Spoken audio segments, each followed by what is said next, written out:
There is a fifth dimension. A dimension of sound. Damn it, Frank! We tell him to be quiet. I spilled my hot cup of Uranus again. A dimension of sight. Hey, Arch. I'm gonna sock you in the puss. A dimension of mind. Nan Adams, is that you?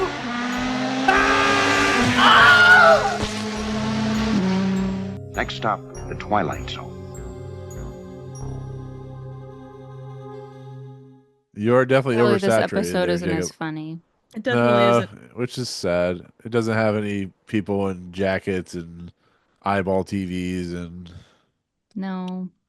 I have Shame. thoughts on the last 2 minutes, but I will get to those thoughts when we get to those thoughts. The last 2 I We're minutes. never also going to talk have about the last 2 thoughts. minutes. A lot of thoughts. Yeah. I got thoughts on the last 2 minutes. Let's talk about the rest, and then we'll get to the interesting part. But it could have been a Twilight. It could have been a Tales from the Crypt episode, Jacob. It could have been. Why is that? I don't know. Pace Magazine said it could have been. It did get kind of creepy at some points. Yeah. We went, I was watching it because I forgot about tonight. I ain't gonna lie. Had a busy day. And I got home. I just gotten home. I got home late. And I was sitting there and I was like, it's Monday. I was like, shit, I think I'm recording tonight. And I checked and I saw you sent me a message yesterday that I didn't respond to. I was like, we are.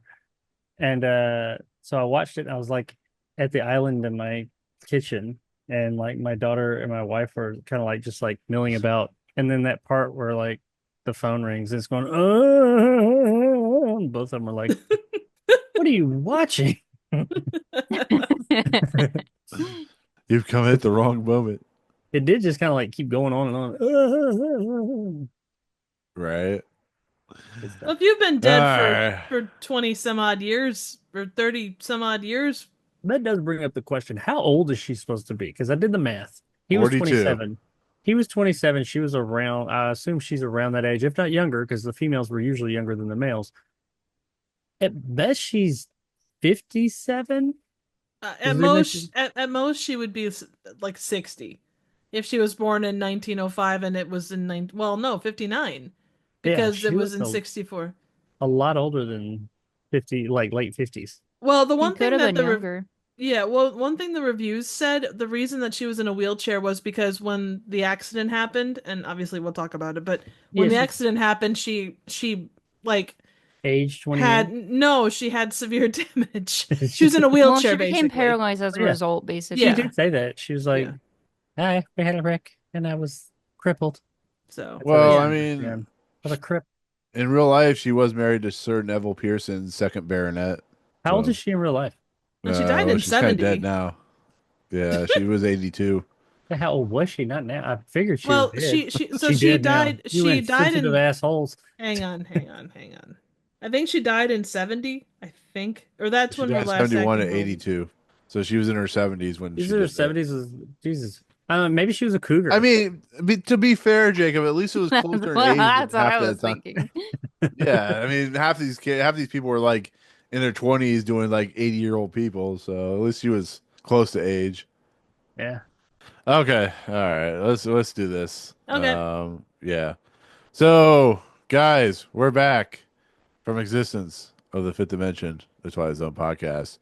We're here to talk another episode of the Twilight Zone. Rod Be Serling's here. famous episodes Woo! of TV, so influential that we're still doing a podcast about it 6 years later. Yes, we're 60 back, years later. and we're not Six? alone. 60 years later. 60. 6 years later. 660. No, we've been doing this for a while, people. We've taken many 660 breaks. later. We've taken many breaks. People have had mental breakdowns. Some people are working 18 different jobs now. It's been a fun time, but I can't do it alone because that would be very, very sad. Of course, I have to have Triv and Jacob here. They're here to answer my calls when I need it. When I go, I don't answer those calls. I'm just pointing out. I always do. I mean, at least they're not like political calls, so I'm not getting. Jeez. Oh God. I'm sorry, Alex.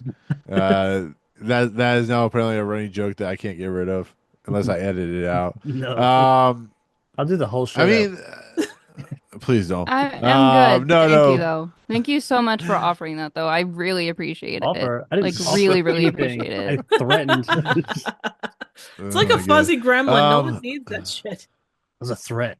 No, but they put like felt on the thing, so it gives it like a really cool texture. I have some Chase figures that are cool, like one from Friends. I like when they do it. It's pretty cool. Nice. Anyways, where was I? So yeah, I have no um, clue. no. Seriously, like some of the Chase figures, which are like special figures, they'll add like to make it like fuzzy, like more like a like costume feeling. They'll add like felt to it. It's pretty cool. I like it. Does the audience know that we're Anyways. talking about Funko Pops? Let them think Probably whatever they not. want. At this point, Alex, I don't even know if people know what we talk about anymore. They probably just come on to listen to. I think we should just Ramblings start the of show whatever. with random conversations right in the middle. We With no should- context. we should do and just the- let people figure it out. I don't know if you'll remember this, Alex, but SNL used to do Deep Thoughts with Jack Handy. Deep You guys Thoughts remember that? with Jack. Oh, Handy. yeah. I don't recall that Eh. personally. If you ever get a chance to watch them, it's just like random, like weird shit that they used to do. But Alex, I forgot to introduce you. Welcome back. I know it's been a while. I wasn't on the last time you were on, so it's been quite a while since you were on the podcast with Wah. So welcome back. How you been? Everything good? Thanks. Came back to YouTube. Mental breakdown, kind of also life and work, and I'm here. Yay! We're happy you're here. That's Well, my incomprehensible way of saying it, but yes. well, if it makes you feel any better, I was actually talking about myself. So when I said the mental breakdown thing, so I legit, heard like, it and I was that- like, how did he know? oh yeah, How no, did he I'm know psychic. that?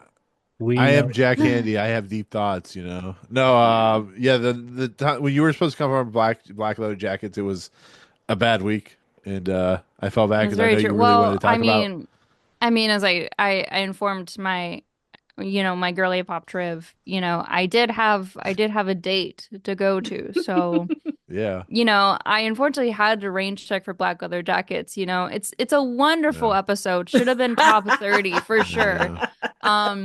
Yeah. The I date offered to went put it number well, one. but like, just different point of view, Not a huge fan Yeah. of black leather jackets personally. Yeah, After they're it, such but assholes. it's okay. I mean, did they make you pay? Did they make you pay in the library? They're like, we're gonna go to the library, and they're just like, you had to pay, and they're like, Alex, can you pay The for date us? did pay. He did pay. Oh, that's nice though. But then, when there was the thing of, oh, I'm an extraterrestrial trying to poison the water supply, I was like, oh, maybe we're just on different paths right now. We can just stay friends. Right. Like Different it's goals. been really great meeting you.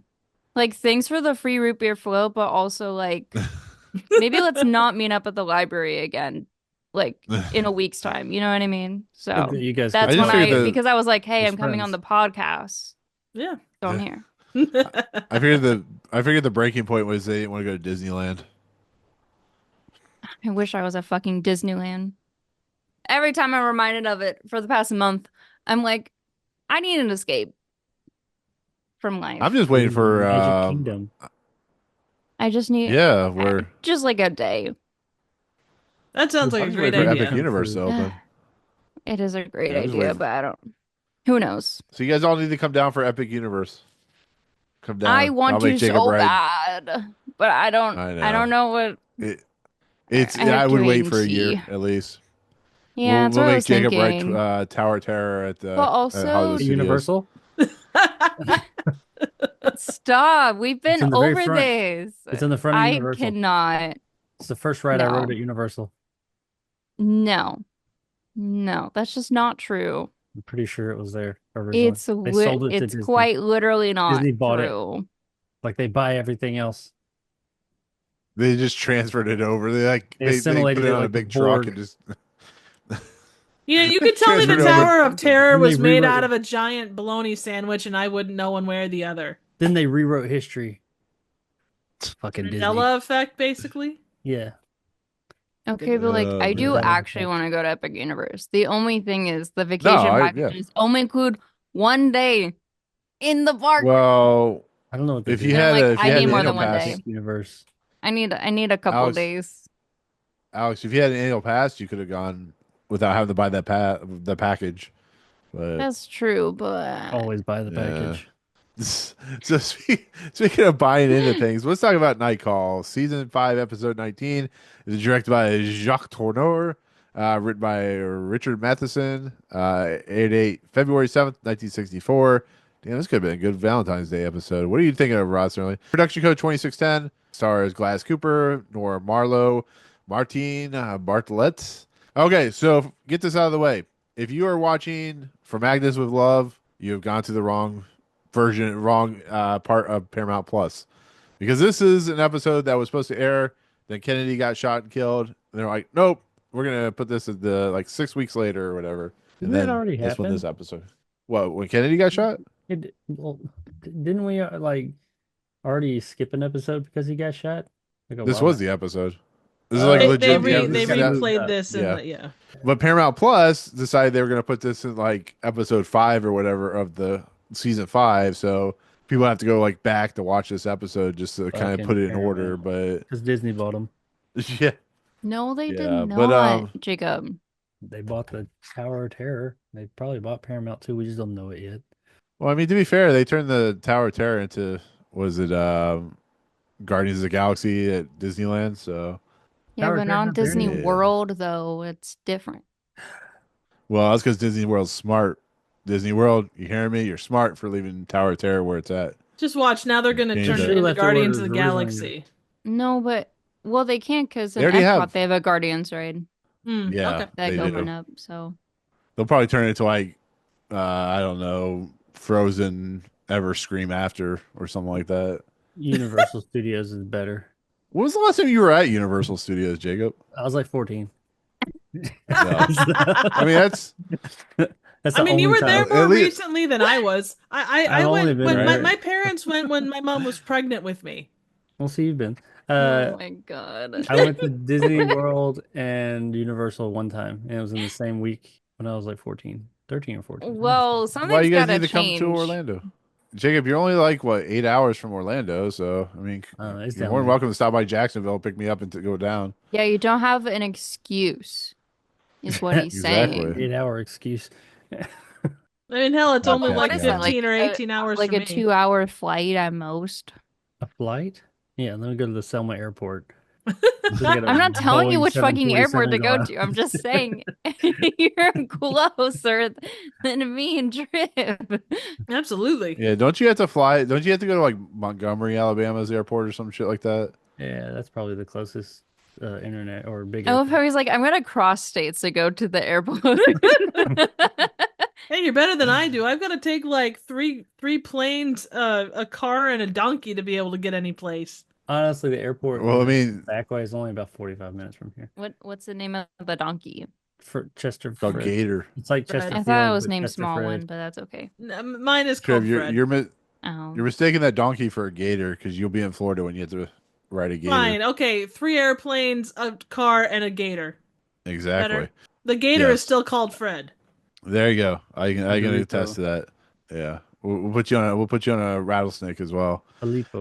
So anyways, Night Call is a song that was in, of course, the movie Drive. It's about a guy who drives people around. It's a pretty good story. Wrong We should night rank it number- call. Oh, wrong one. Yeah, The wrong wrong one. one. Yeah, It sounds like a very 80s like title. No, Well, Nightcall. actually, So Nightcall inspired the Scream franchise, if you didn't know. So this is the prequel to Scream. Nice. exactly. Yeah. Exactly. Also, the you're gonna love this, Jake. The original short story is called Long Distance Call. That's a story.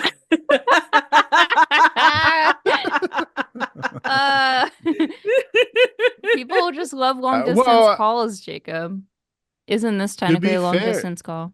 Yeah, to be fair, what if the person on the other line was a kid?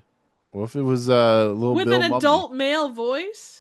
You don't know what I mean. Hey, it's the Twilight Zone. It's like Poltergeist. Okay, You don't know what they how would a sound like. kid lower his voice? Do you kick him in the balls and his voice drops? Kids are inventive, aren't they? Aren't they, Jacob? Kids Right. are very inventive. They do things Yeah. and Hey, this is Brian. What the hell? Are you 10 years old? Probably, yeah. It might, like, mentally. Fair. Sure. Fair point. 12, That's a maybe big 12. Mentally and Eh, physically. 13. I'm too horny to be 10, but Oh my god. or 13. Wasn't Long Distance Call written by Richard Matheson? It's like, isn't it from Yes. the same person? Oh, this one is. I don't know the long distance Um, call. You can't win them all. I want to No, say you that the can't. short story was written by, yeah, the short story was by Richard Matheson. And then subsequently, this was also written by Richard Matheson too. When was Long Distance Call? Was that like a season 2 episode or something? What was that? Something Yeah, like that was one of Oh, a long time ago. Quite a the long like distance video from here. episodes. You know, the one with like that different Oh, was it? camera. Mm-hmm. It was one of those ones that sucked. Thank you, Thank Jacob. you for sharing It sucked. your very like prompted opinion with us Oh, you're welcome. on long That's what distance I'm here call. for. Really appreciate it. That's what I'm here for. There's a few of them. God, I can't believe that was that long ago. Oh my God, it feels like yesterday. So, Night Call. Night Yes. Call is an episode of the Twilight Zone. Yes. The end. Good night, everybody. Night No, call, baby. Wrong. Not the lyrics. So, oh my God, you're terrible. No more lyrics, Jacob. Nothing ever again. Okay. Jesus. Okay, so Come on, guys. Let's get on track here. all right. Gosh, you know me tomorrow having to edit this thing. Gosh, people. Gosh. No. In all honesty, Night Call, is what episode are we on? Like 139 or something like that at this 139. point. Yeah. 139. We're like what 16 episodes from the end of the series, and Night Call is definitely way better than Black Leather Jackets by 100 times the power of Christ compels you, because Black Leather Jackets is terrible. It sucks. It's at 135. And here's an episode that we have where I've seen this episode done before on the Twilight Zone. The question I have for you guys: was it done better this episode, or have we seen better versions of this episode? Because now we're getting to the Simpsons territory where they've done this, episode a million times before, and now we're just repeating, watching, rinse, and repeat. Alex, what do you think? Yeah, I guess I can start first. I would say that this episode kept me more interested, I would say, compared to at least Long Distance Call. So I would say arguably this one is a little better, but I wouldn't necessarily say some of the best of the Twilight Zone. Like I would say if we were just ranking season 5, I feel like this would definitely be like in the middle of the pack, but I say that as a good thing because there are some notably not so great episodes this season. So Fair point. Been a pretty rough season. Pretty rough season. But you guys It's- think that it's this peaks is and better than valleys. season 4? You know, you hear Do I about how think this is season 4 worse? is like the worst. Season 5 ain't like doing so hot right now. Season 5 has. We're getting tired of this shit. We're getting tired of CBS. Let's just do what we have left in the tank. This is probably stories that they built together like 8 weeks ago or 8 years ago before the series is supposed to end, and I'd I don't know. say It just at feels like least for me, it's like I don't know. I would say up to this point of, I guess at least of season 5 compared to season 4, I can see myself watching, like, I think just because I love miniature so much, I like put 4 a little higher than like probably most people would be nice. What? I mean, is that like, But you guys, is that allowed? Of course it is. no. Everybody's being like quiet. I'm like, No, you no, guys I just, stop. I was I know. just I was waiting. like, I was just like, waiting. okay, guys. No, sorry. I Thanks was for having waiting. me so much. I gotta go. Yeah. No, I was like, I got everything I wanted to say. No, I was waiting for you to finish. I'm kind of thinking about my own thoughts on it. So far, and obviously we haven't finished 5 yet. I think 4 had a lot of like good stuff, but so much of the bad stuff kind of equals out to some extent, so it makes it kind of an average season. Like Printer's Devil is one of my favorite personal episodes, so I always hold that a little bit higher, kind of the way you do with Miniature. Mhm. So far season 5 has been, it's been like we always talk about like the difference between the half hour and the hour episodes, and how there are some episodes that are an hour that would have been better served as half hours and vice versa. But the format of half an hour does feel like it generally works a little bit better. So if I was to kind of put them side by side, I'd say 4 and 5 are, depending on the mood or what I've watched, a little higher or a little lower based on that. That's a long answer, but I think they're both kind of about the same. I mean, this one's got more opportunity to be better because it's got more episodes. I like that we had season 4 and they did that experiment of hour-long episodes because sometimes I think it really paid off. And like, I could definitely see that this hour-long actually benefited this episode. I think about the one with the robot. It was one of the first ones. The guy who's the robot. I cannot remember that. In his own image. Was that it? I think so. Where he's like the robot and he's like going to the town and like he's engaged to the woman or something like that. Yeah, that's And he correct. goes and like in the end Mm-hmm. he kills his maker. I thought that one benefited from being an hour. It's like not a lot of action, but I thought it like had a lot of character development. But then you've got some that were just like, come on, this is way too long for this. So like I think that season 4, I don't think it was as bad as a lot of people led me to believe, but I think it did have some stinkers in there. But it had some great ones. This one, Mm-hmm. I think season 5 is kind of the same way. I think it was a little bit more front loaded because I feel like we haven't had like a truly great episode in a while. We're But about that to might get be to because one though. we took a couple of breaks, like week breaks, and like maybe it just seems like it's been longer than it really has been since we had like a truly like yes, that was some seminal Twilight Zone. So I don't know. Right now I feel kind of about the same of 5 as I did 4. But I feel like I'm in that latter part of season 3 phase where it's been a while since we've had like a true banger, so I'm kind of like Mm-hmm. the season's kind of dragging. But that might just be right now. Well, Alex just told me that that that great one. yeah, yeah. I mean that just leads into like what I've been saying. It feels like Rod Serling is like running out of steam, and the people are running out of steam, and it just doesn't feel like. I mean, even with your like one of your favorite episodes, Alex. That was an episode that they bought, and that was an Oscar. Was it Oscar nominated or did it win? The Mm, Occurrence, is that the one you're talking about, right? Occurrence. yeah, occurrence at Owl Creek Bridge. I'm not Yeah, sure if it was.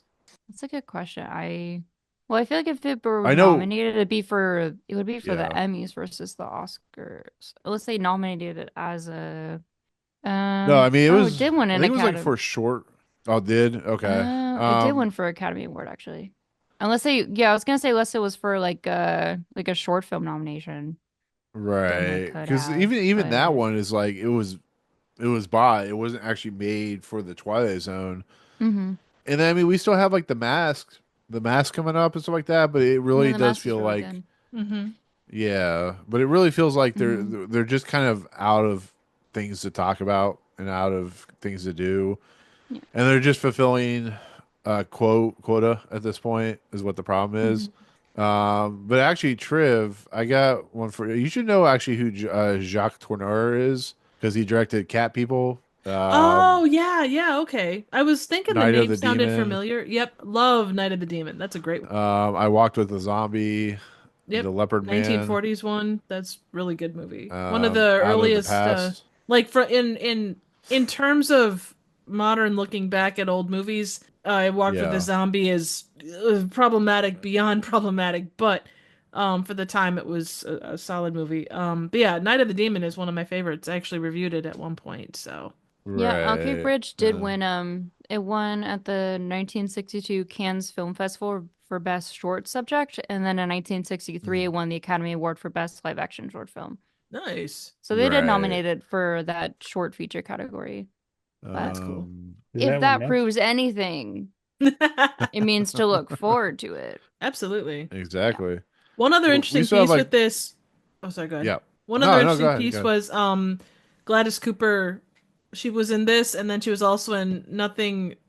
Was it Nothing in the Dark, where it was Robert Redford and her kind of playing off each other as he's Death from season 3.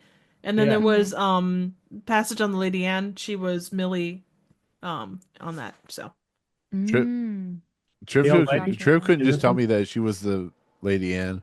it did She was the not. boat. Oh, she absolutely. She was the moral heart of that episode. Yeah. Yeah. So I'm sorry, Jacob. I cut you off. What were you saying? I don't. I don't remember. No. What was I saying? I don't know. I think you were getting ready to say something. So Well, I know he I was don't know. comparing yeah. seasons, but Oh yeah. I didn't know if there was anything more. I think we moved on. I don't know. I got one more kind of fun trivia piece for you. Apparently, Elva's phone number, which is KL52368, Yeah. is the phone number for the movie Ghostbusters. When it's What? translated to like Nowadays. out of Oh, that then- format, it's 555-2368. So I don't know. I'm assuming it's an homage to that, maybe. But I wonder if it is. I wonder if that was just like happenstance, like oops, not happenstance, but just happened to happen. Coinky dink. well, you look at a lot of movie, like a lot of phone numbers out of that era. It's like 555-1212 or 555-1000. It's always that 555 whatever. Well, yeah. So Yeah. what it happens was, if you call that now? Well, 555 is not a real number, so Fair point.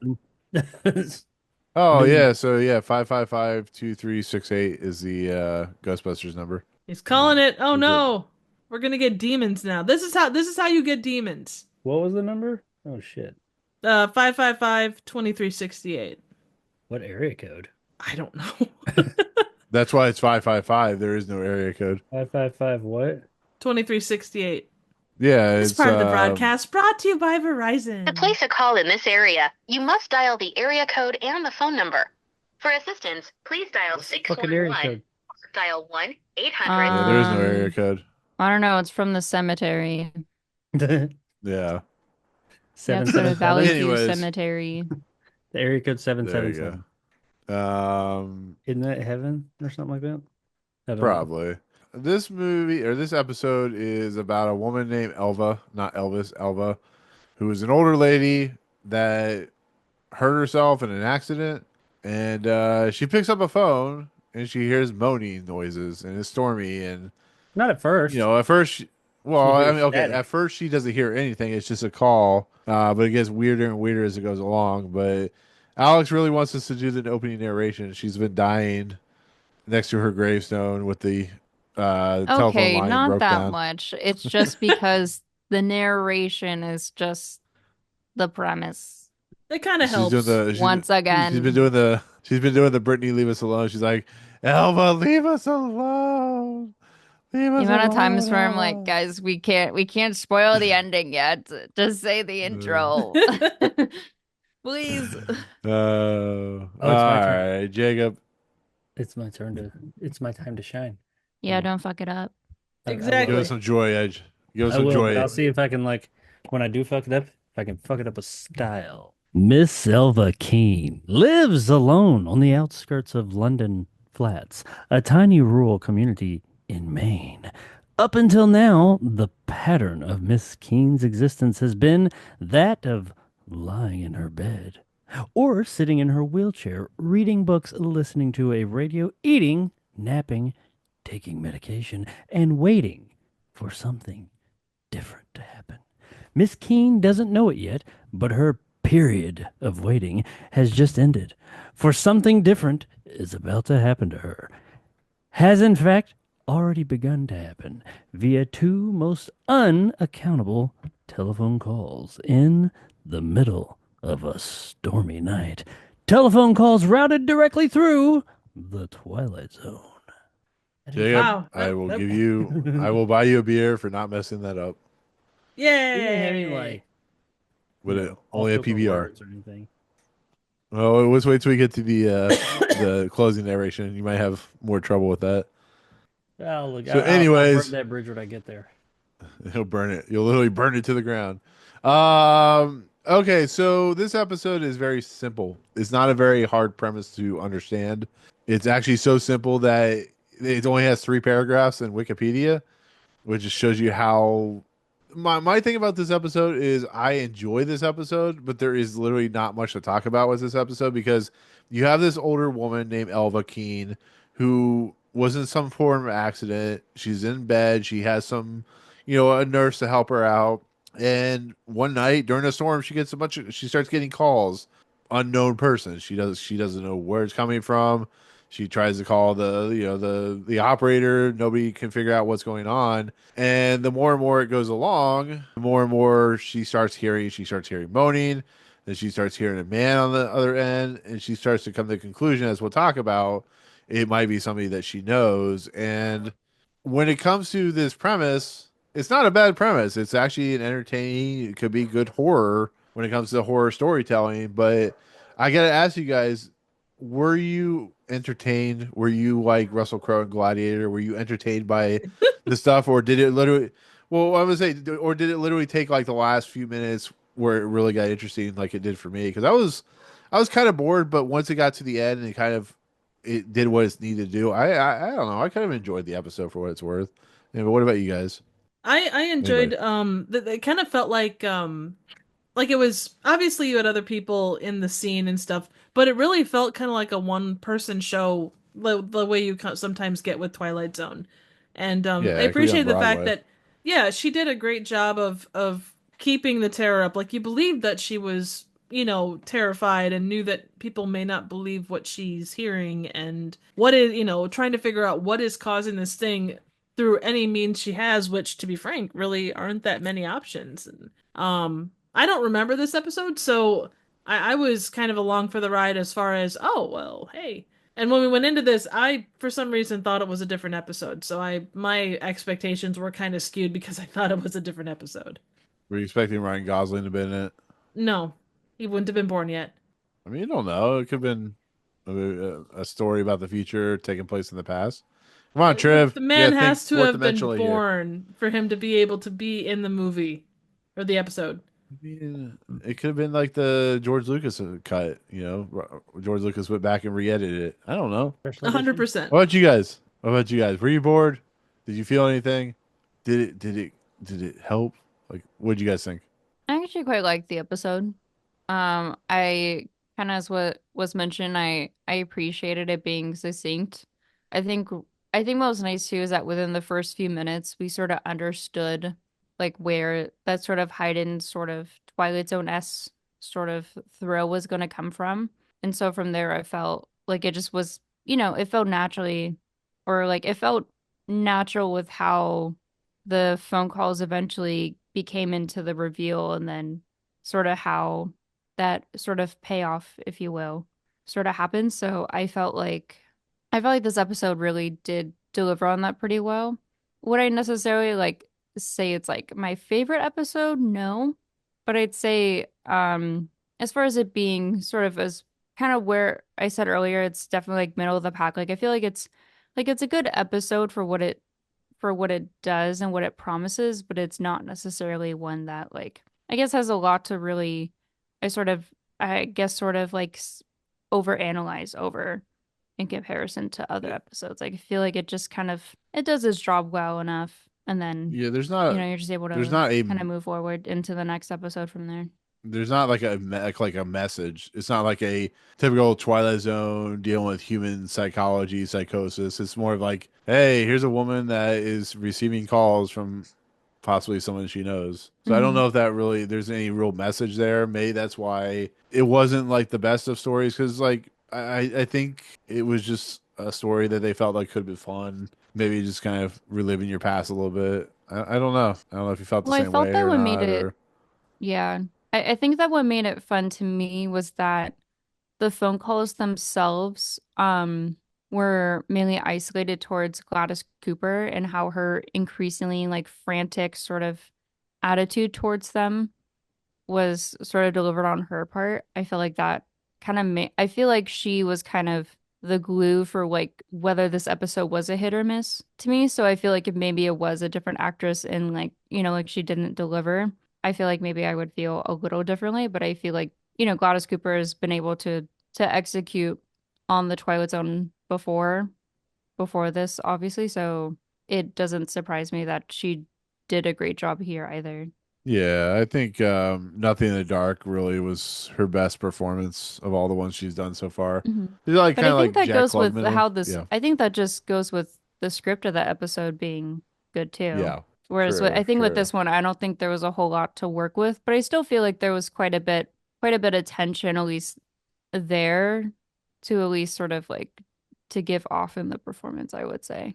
Yeah, I wasn't like straight up offended like Black Leather Jacket. Black Leather Jacket's just offended my intelligence. Mm-hmm. I will attest to that. I mean, maybe then again, having Jacob do his thing in that thing, in that do his thing in that thing, do the thing you were doing that whole episode made the episode much more um whatever that word's called, adjustable, not adjustable. Tolerable. I don't Digestible. know, tolerable. Yeah, testable. Yeah, testable. I don't know. Yeah. This episode just Testable. it's a very mid tier Twilight Zone episode. I guess is how I look at it. Mm-hmm. Come on, Jacob, what do you got? It's pretty good. I don't think this is like S tier. I think it's a little bit like higher end of middle of the pack. Like I was Mhm. interested in it. I enjoyed it. There wasn't anything I really like disliked, like damning about it. I thought it had I didn't know where it was gonna go. I'll say that until I got to the end. Like we got to the end, and as kind of out there as that is, I didn't really know what was going on. So I like that. I think that's what kept me engaged. And like I said, I don't think it was like top 20 or anything, but middle of the pack, but like the higher end of middle of the pack. It had some creepy moments, like when the person started to actually vocalize things. I thought it got kind of creepy there. And I thought that was good. That was some good stuff. Where it eventually goes, I don't dislike. There's aspects of it I really like, and there's aspects of it I was just kind of like, yeah, fine. On this episode, I didn't take any notes because I was gonna try and take notes, but as I was watching it, I was like, okay, it's pretty pain. It's pretty like rinse and repeat. She gets a call. She tells her, she kind of questions what the call is. She starts getting scared because it starts sounding like her fiance apparently. And then she calls the operator, and it just kind of rinses and repeats itself. And that's why Well, she I never feel really like thought it was maybe her it's a fiance until the end, right? Or did I miss that? It's like well, right no, I before the mean, end. yeah, because she Mm-hmm. starts to think like that it's a familiar voice, right? Did Or she is it say? I because it's didn't so hear that. low? Well, it goes from her being like, I don't know who's calling me. I want to know who's calling me, to then it Uh, slowly transforming into like these revelations of it being a man.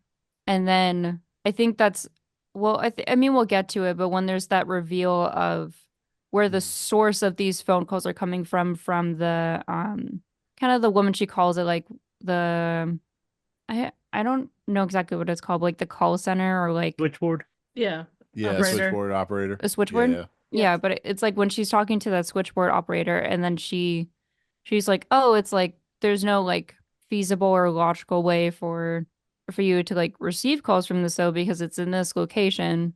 Like this wouldn't make any sense."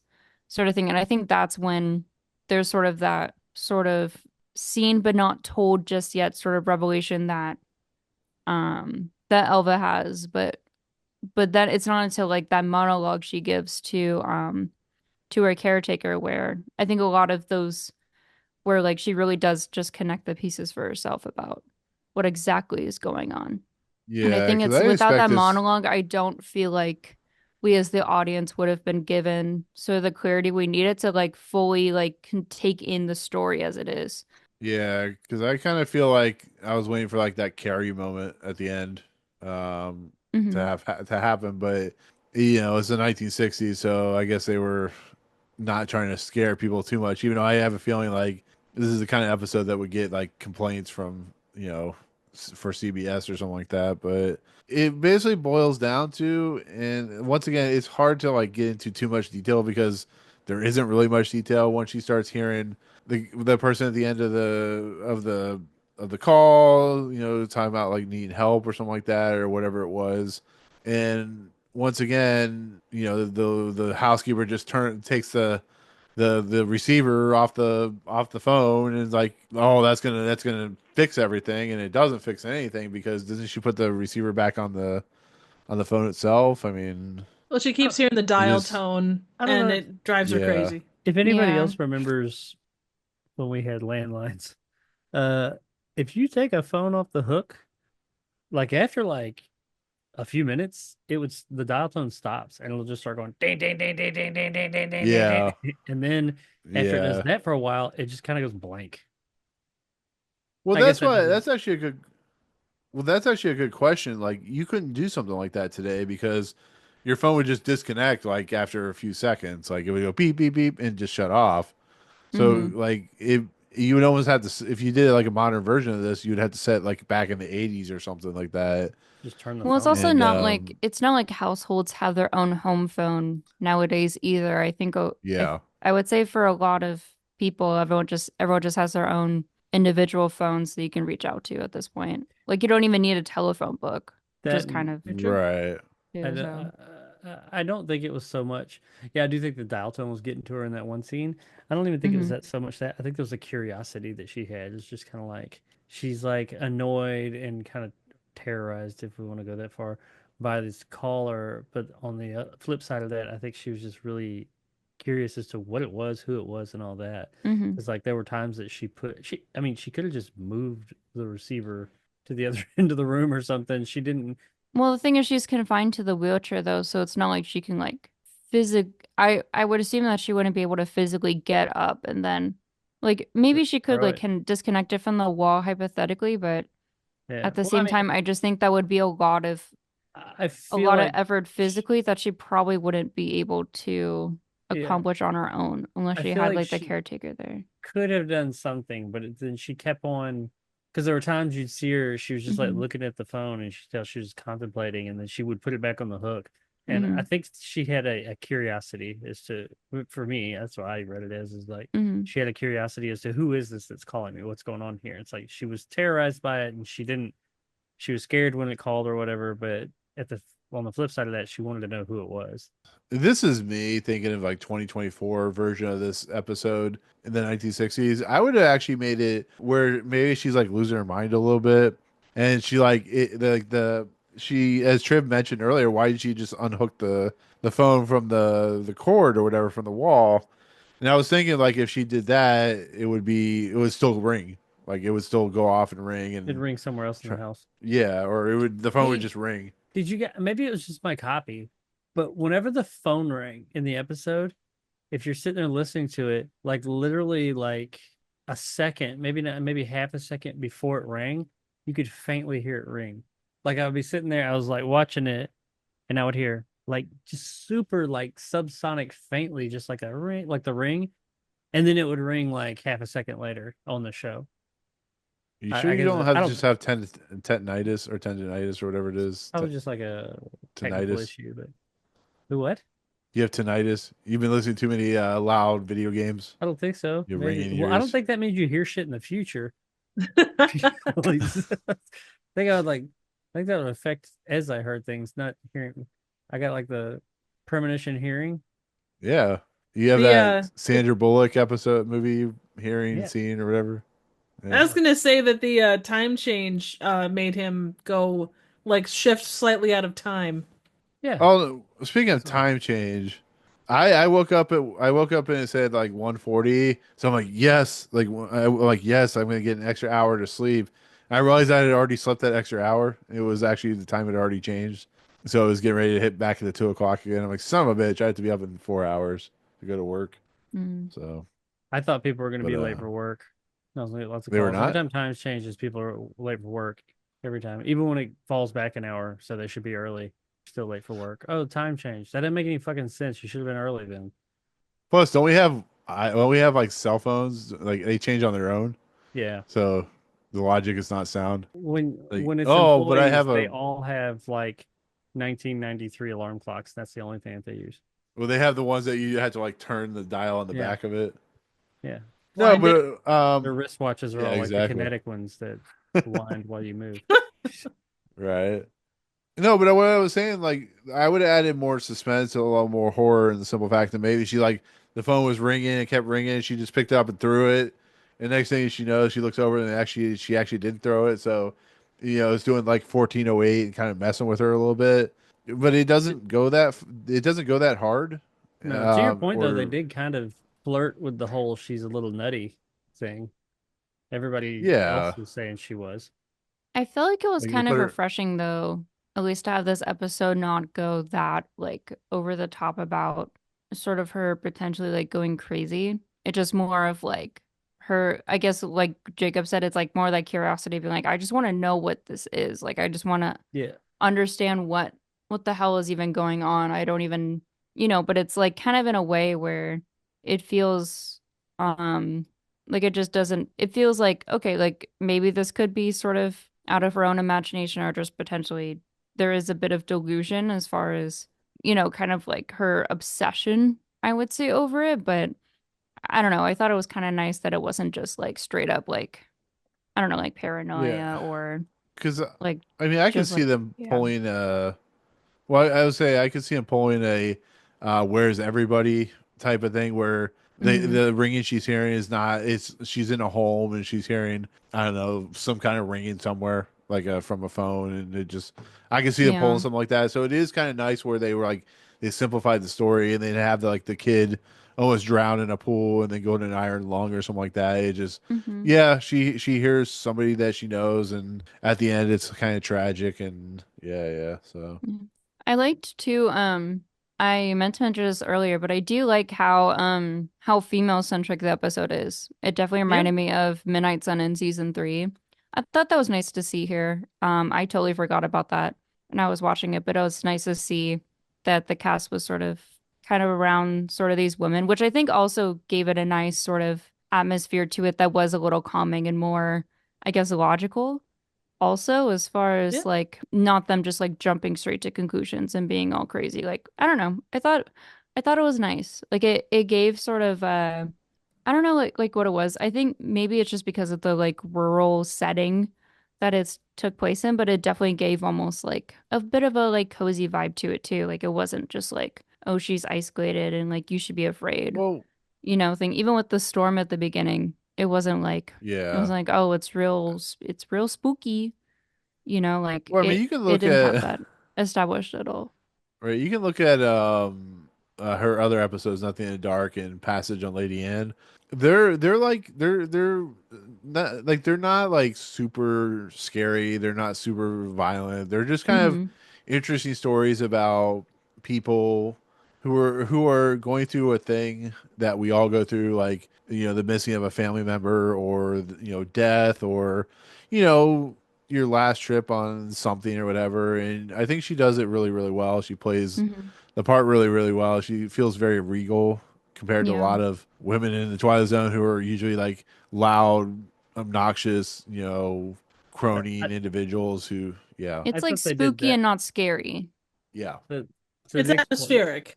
Hmm. I think that they did that really well because, like in the beginning of the episode, for some reason, just the way she was acting, I thought she was gonna be like a mean old lady. And Yeah. there were a few Hmm. times that it was like it was almost like an under like she wasn't though. She was more or less just a nice old lady.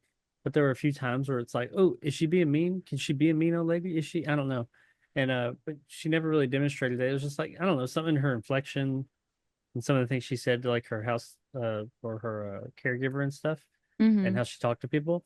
And then but she wasn't really, but then, when we get to the end, we find out, I don't know if mean, but kind of like, controlling. We find out that she at least used to be like that. So I thought that was kind of a neat little character trait. I don't know if they meant to do that.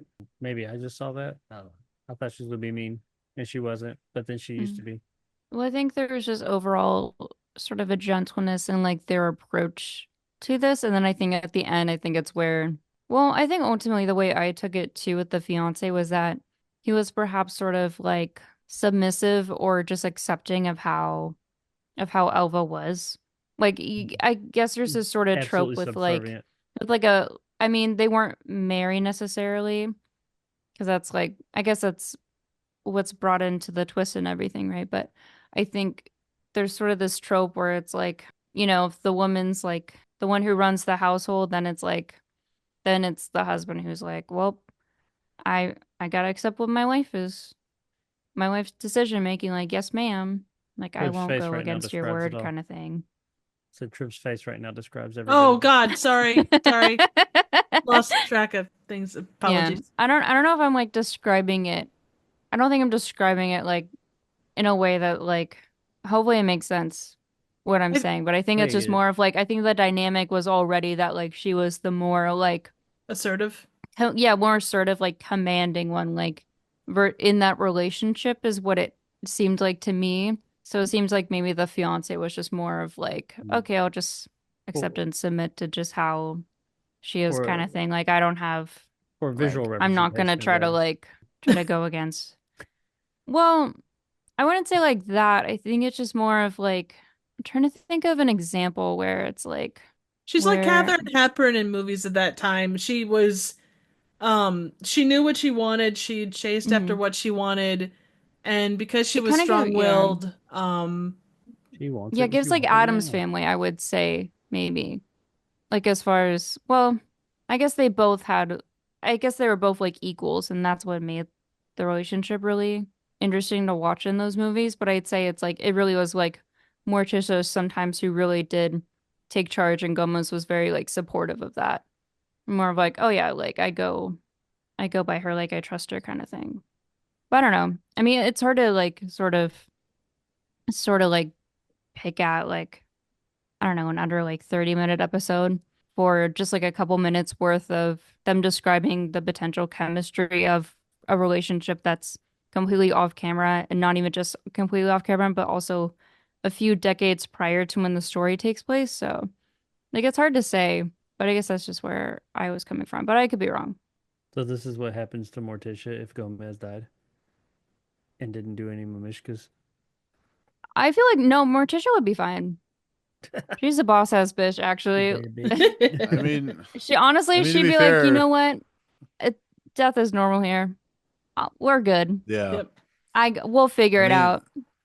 She'd be they have a upset that baby that, Gomez hadn't called sooner. right? Yeah. I mean, to be fair, they have kids who can electrocute themselves and what baby that can stop a guillotine. So I mean, they're doing pretty well for themselves. Yeah. So That's true. As long yeah, as But at least puberty like is done. from what I recall of like those like 90s movies, I feel like yeah, I don't know, at least to me my interpretation of them like from recollection was just that Morticia was sort of the matriarch of everybody. I don't know if that's Let's would not you say that's no, I true? mean I don't know. they kind of feel like on equal footing as you guys were saying. Like Yeah. Like it they feels equal, but I feel like there were times where Morticia like yeah, definitely because took like charge, She was a you boss ass know? bitch. Like that's Bitch. where I was Bitch. yeah, I guess that's where I was coming from where it's like there are like certain moments though where it comes across that way, but yeah. yeah, you can see that like when Fester comes into play, Gomez starts to get like really kind of How did we go from this oh, so spider. relatively serious Twilight Zone episode to the Addams Family of the 1990s? How does anything Very happen in our Seinfeld Addams podcast, Family Jacob? movies. Like Huh? it's the I'm way that our sorry I podcast couldn't think of a rolls. better example No, on top of no, Oh, my that's head. okay. You I did love it. fine. I think Okay. it's great. It's not where when I sat down tonight to talk about this episode, I didn't think Hey, we at would be least they're talking both about spooky.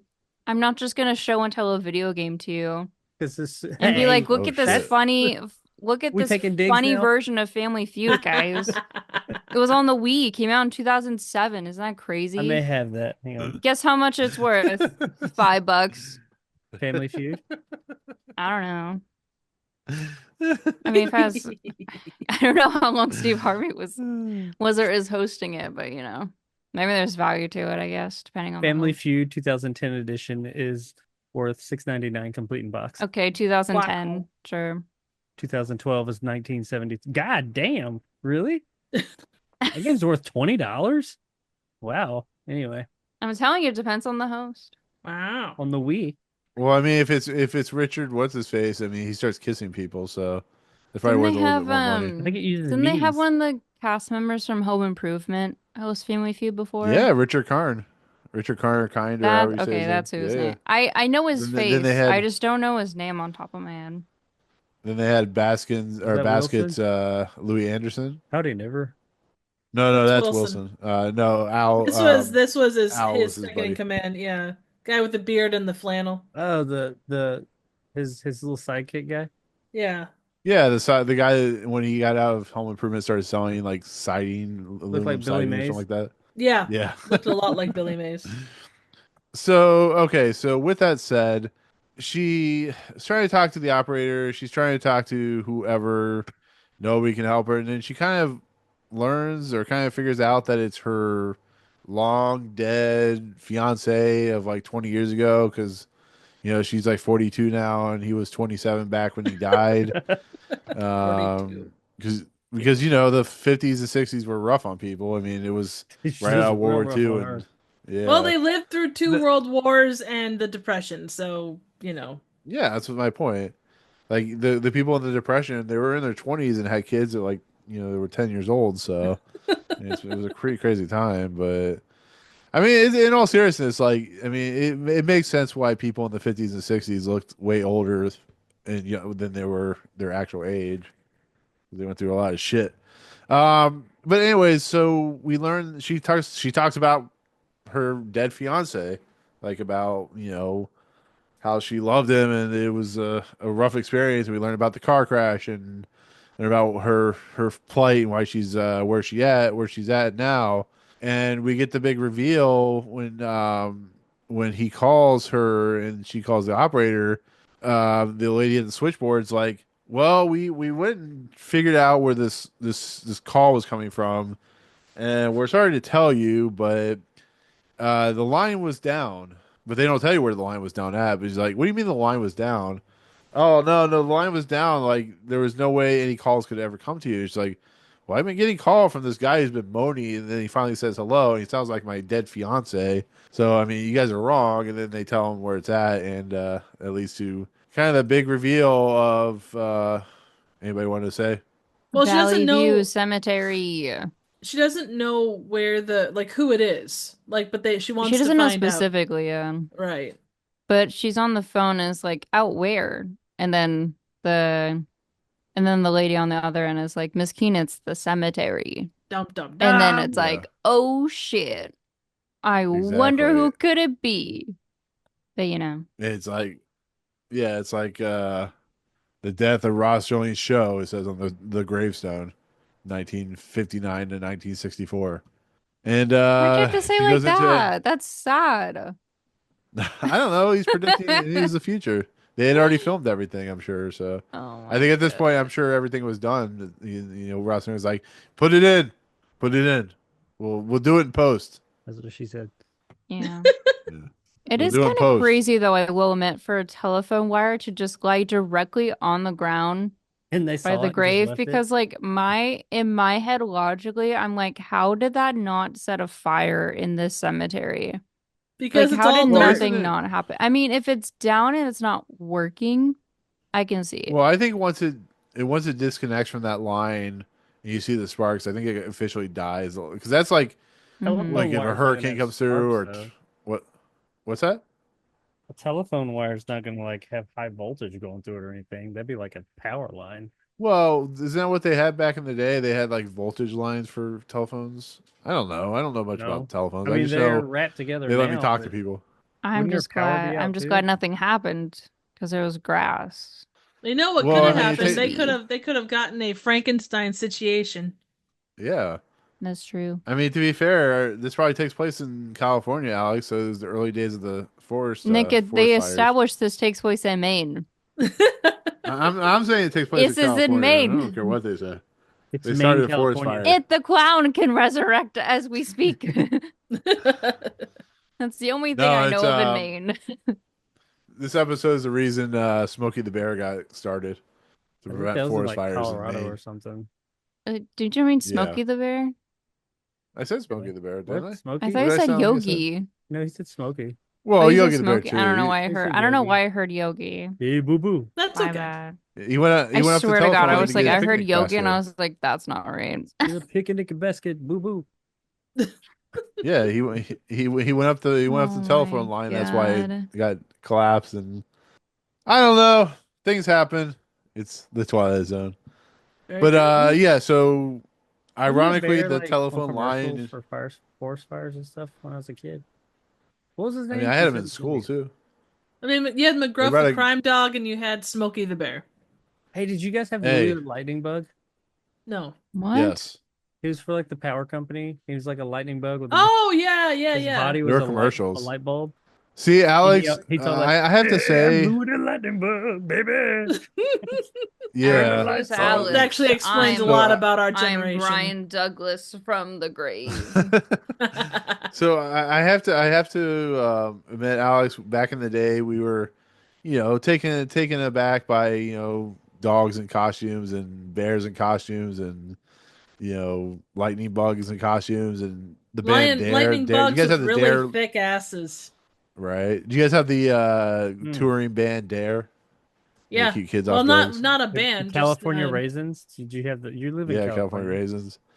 Ooh, Budweiser frogs. I know through the of California grapevine. raisins, but I don't remember was, seeing the commercials as a You kid. don't know the California raisins? I Alex, know. you guys, I just you guys said I missed the know good who stuff they as a kid. are. Oh, I didn't hear that. Like you live in California, you should know who they are. They're like your mascot.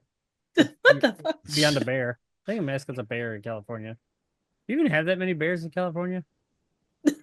I haven't seen a bear yet in California, but sure. Jacob, I'm pretty sure they have It is everything there. in California. They Or have deserts, I may be lakes, thinking about and... Fallout with the flag for the NCR. Okay, we don't have a bear. everything. You guys literally Not have everything. everything. You have, We don't have you guys Epic have, like, Lake Universe, Nick. Tahoe. We don't have Epic Well, Universe here. You will in a couple years when, I mean, you guys are getting ready to build like a whole new park in Disney. So I think Yeah, but it's that's a new park. You guys, Disney. Universal and Hollywood is like, aside from the But you guys got studio the- you tour guys got part the of the tram park, tour it's and- tiny. you guys can go watch people. When I was at the Universal tour, when I was out there, I got to see a dumpster that said Muppet Dumpster here because they were filming the. Oh no, it is at Warner Brothers. But they had a big dumpster that just said Muppets and dumpster on it, and you saw dumpster like Muppet legs sticking out of it. Pretty funny. I like it. I went to Disney. I like studio tours. when I Huh? was in They have the California. Psycho House at Universal. Yeah. I like Disneyland. The Waterworld. Waterworld? The You guys movie? have Secret Kevin Life of Costner? Pets. Mm-hmm. Yeah. Yeah. I did go on it the last time I went to Universal. It was really good. Nice. That's It's a what I hear. good, like, it's a nice, like, family dark ride, which Universal just did not have until Secret Life of Pets. And I was like, where has this attraction been for however Well, there. long? you guys have the I know. you guys have the non broke ass down Jurassic Park ride. At least you have Oh, true. that. Okay, so Triv, I'm gonna let you go on a tirade about this because apparently you hate this ending for some reason. It I think it's just really frustrates me a sad little and- bit. I mean, we should Well, I think it's explain just what sad. happens in the ending. Right. Do Well, that's that why I was first, gonna let Nick. Triv go on a tirade about it. No, 'cause Oh, it you basically wanted her is. to... Okay, Yeah, because Triv is like not happy about this ending for some reason. Well, So for God's um, sake. Okay, so they get back from the cemetery and she's like, "Oh my God, it's my long lost boo." So she calls and she's like, "Are you there? Are you there?" I'm on last boo. And he's like, What's up, boo? "Yeah, but you told me to go away and I always listen." And then Nah, bitch, I'm out. basically it's said that she got her comeuppance for doing something. Like it's a morality tale because For like being a strong, independent woman. for her being stop interrupting. a bitch or whatever. And it's just like, what did she do? Anyone in that position, you look at any she horror crashed movie, a car into a tree and killed a man. She killed him. that was 30 odd years ago. Let shit Or- go. Why you got to bring up old shit? But he was, if he wanted to talk to her, he reached out to her, and I don't know. It I do felt question- pretty I- That's freaking what she should have severe said. for that. You called me, motherfucker. Right, but what did she genuinely? He reached out. Like, what would you do if randomly there's someone moaning into your phone and saying hello, hello, hello over and over without explaining who you are? I give my credit card and get prepared to pay $19.99 an hour. Jesus Christ. No, but it kind of felt like Now I Jake gotta wait said for the earlier. booty You call think- at 12. What was she? You think? Was she a bad person to deserve that? She probably took her phone out there and she's like puts up the cord up to the hooks it to the phone. And she's like, I'll call you. I'll call you," and then hangs up the phone and leaves or something. I mean, it is very weird that he was like, "Oh, but you told me never to call you again." I'm like, I don't remember her saying that. He Did she did. say something She said, about her? She said, "Leave me alone." But like at no point does it ever explain like that he was like submissive. So I don't know. Well, Well, do- where if it I was makes- coming from with that is in the monologue, Barbie. there's a mention of her being especially insistent on everything going her way the night of the accident. Well, she said So all the he very time. much was like going with her word, and then essentially she was like, I was insistent on driving, I was insistent on this and on just things happening my way. And he always went. And He that's always what did led things to my the way. accident where she lost control of the car. And then they drove into a tree, which subsequently had him essentially go through the windshield, which just, I'm assuming, just like killed him. Probably, Killed yeah. him on the scene. And then she mentions being crippled as of the car accident, but ultimately was sort of like You paralyzed to you where think he was she subservient? wasn't able to be mobile. So do you think it was getting to a point where he was subservient? Like he was kind You of made it sound like he obeying her was. for She said she always Potentially, had. that, yeah. that I mean, it seems weird to give that sort of context clue about that insistence because there's also that sort of, but you can see even in her old age that she's very insistent on like knowing who's calling, knowing why they're calling, knowing, you know, like I just feel like there's kind of this, even though the caretaker is so encouraging of her to be like, hey, like, you know, the that phone line will be taken care of, in a few days' time. Like obviously there's a storm, like you just have to be patient. Like you just don't worry about the phone at all. Just have the receiver out to where you're not calling. But then she's so insistent on still having it to where it would still to where the phone would still ring, to where, Brian Douglas from his grave would still be calling in a way. Like I feel like there is sort of this insistence before it's sort of mentioned verbally that like she wants, kind of like what Jake said. It's like that sort of curiosity sort of transcends into this almost eagerness in a way of just knowing what the fuck is going on, of just knowing and not just letting things sort of settle and just sort of happen and being content.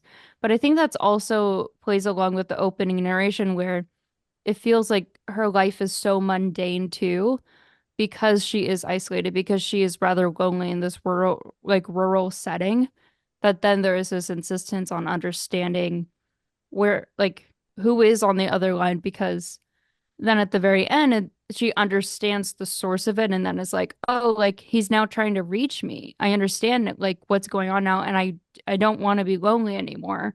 So maybe I should just try to pick up the phone and see if he does answer. And so that's why she is so like sincere at the very end about reaching him and like being like, "Hey Brian, like I know who you are now. Like I'm so sorry." And then him being like, "Well, I'm going off of what you say, right? Because that was our relationship, up to the accident." Is what it kind of came across as. Which I do agree with Triv. It just was like when the closing narration came in, I just was like, oh my God, that's like super, like that was like hella depressing all of a sudden. Like it did seem like a bit of a curveball to have it be that sort of, yeah.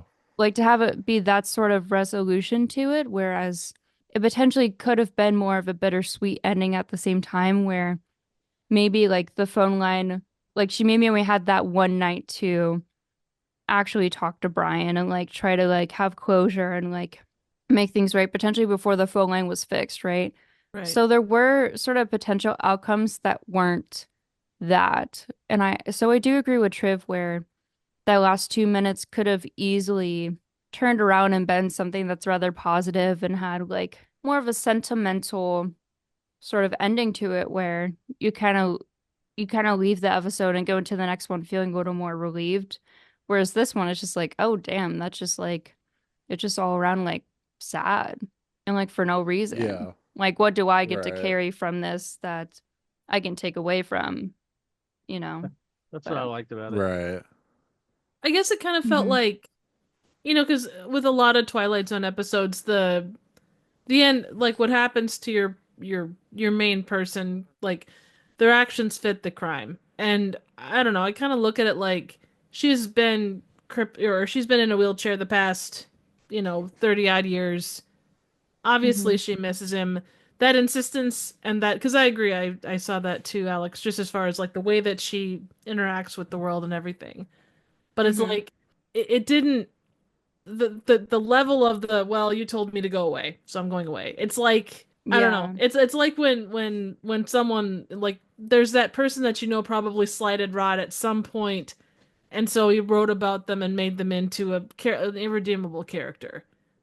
Mhm. Like, Right. you've got this old lady, she's lonely. She's doing what I think anyone in that case would do. If someone is randomly calling you, you're gonna, do what you can to figure out who it is and why they're doing it. Hmm. Like that seems like a normal response.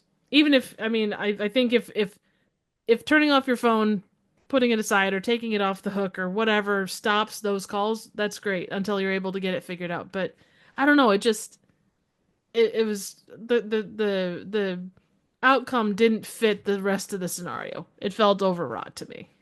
Like I do feel if maybe like I know we were talking about how the season 4 episodes were fun and how they experimented with what they could do with that longer runtime. I do wonder, at least with this episode, what they could have done if they maybe had like if this was a hour versus a half hour hypothetically, and they had the first half being of them at that younger age up to the accident, and then have the latter half be maybe that, or like having sort of the premise of this episode sort of stretched to where maybe you get a bit of more like callbacks to it. Not necessarily that this should be an hour because I liked it being a half hour personally, but I do wonder if maybe they could have given a little more If they did that, indication about like there being like maybe that prior fiance, because I do feel that also was something that I remember being quite surprised by as far as the twist, because it could have been, because even when they mentioned the fallen wire kind of lying on the grave, and honestly could have been anybody. It could have been like a parent, it could have been, I don't know, a child she lost or something. Like it could have easily been sort of any situation, but I guess I am curious about the decision of it being this like fiance, because it also could have very well been just like a stranger and them trying to make some kind of connection to it too. only way I think that would Yeah. have worked is if like they're gonna show them together. They couldn't do it in the beginning. It would have to be after like if she goes and tells her little monologue at the grave, and then we get Mm-hmm. like 10, 15 minutes flashback of their time together. And maybe that's instead of the monologue, we get that and we see Yeah. their time together that builds a relationship with it. You couldn't show it in the beginning because then we would know Mm-hmm. absolutely who was calling her. But like Yeah. when she has the revelation, if we get like a flashback and kind of build upon those characters, and then after that, it's like, oh, I know what's going to happen when he's like, nah, you told me not to. I think that would have been more impactful. Yeah, because I feel like if we just saw a little bit of the relationship, I feel like maybe that ending would have been more warranted. Was kind of just where I was coming from with it. Whereas I do agree with Trevor with this one. It just felt it did feel quite abrupt. Like it just Hmm. kind of ended, which I know has happened in a couple other Twilight Zone episodes as well, where, I feel like the flow otherwise is pretty solid, and then it gets to like the end, and sometimes the end can make or break a certain episode. But I wouldn't necessarily say it like made this episode, you know, awful. I mean, I still think it would be in the middle of the road, but I do wonder if maybe they sort of, even if it was just like a couple extra minutes just to piece everything together better. I don't know. I can't help but kind of like wonder that just because of how this episode ended personally. I think I feel the same kind of, but I have a different perspective. Hmm. I kind of, like I said, there were things in the end that I liked. There's nothing I hated, but there were things I liked and some things I liked more. So I agree. I feel like the end was kind of like, okay, that was abrupt. That happened, and it was hella depressing. Like Hmm. you think, like the whole time you're thinking, okay, she's gonna go home, she's gonna talk to him, and it's gonna kind of like she's gonna like be like, "Are you there? Are you there?" He's gonna answer, and they're gonna start talking. And then you're gonna have some sweet music, and it's gonna fade off into the narration. That's what you think is gonna happen. That's what you're Hmm. expecting. You're not even like, "Oh, I bet that." You just know that's what's gonna happen. It would have still had its twist and all that. So classic Twilight Zone. So, and I would have been okay with that, and I still probably would have thought the episode about the same. But I did like the abruptness of it, of the direction it went, was just like it took that and like crushed that dream before you. And it's like, oh my God, that's kind of that's not kind of that's really depressing. But I did like how they like they Subverted. yeah, I was trying to say subservient. We were talking about that guy earlier, but it subverted the Hmm. my expectations like hand over fist. Like I did not expect that Mm-hmm. to go down that way, and it was kind of dark and very black and white, and like all is lost. Like she finally had this hope. She's been kind of, I feel like, stagnant and kind of bored with life and kind of Mm-hmm. unhappy with how things are. She even says in the beginning, nobody cares if I'm alive or dead, and nobody cares about me anymore, yada yada yada. So it's almost like she has a spark. Oh, I get to talk to him. Oh. Even if it's just the one last time. She like gets in the bed and she puts the phone there. She can tell you she's like excited about it. For him just to be like, fuck off. And it just like really like, I don't know, it hit. I think it accomplished what it was setting out to do. I just don't know if that was necessarily the best course of action. Mm-hmm. I'm kind of on the But fence isn't about it. that I like that it's Subvert. subverted my expectations, but I do agree with Alex that if it was an hour long episode and then they had like a flashback moment for a few minutes where it showed them together, I think that ending would have been, not to say it wasn't impactful, it definitely was, but I think it would have been a little bit more meaningful. but isn't that Mm-hmm. life in general? Like, Yeah, we shit have all happens and it these sucks sometimes. regrets. There's not shit you can do about it. Yeah, I and mean, it like just didn't even seem like, yeah, it just didn't seem like that okay. kind of episode to be like, well, life's unfair. The end. Yeah. Like Well, even in the it did. It closing kind of, narration when they're like, oh yeah, when Serling is like, yeah, like she made her bed and is laying in it. I was like, damn, that's okay, like harsh. I was taken aback by it, It's kind of being like, mean. okay, damn. It was mean spirited and it was Yeah. harsh. Like really, it was. It was kind of mean Mm-hmm. spirited and harsh, and like it sucked all the wind out of your sails because you kind of got like this moment when she realized who it was and what it was, and you started getting excited. Me myself, I was Mm-hmm. kind of like, oh, okay, she's gonna get.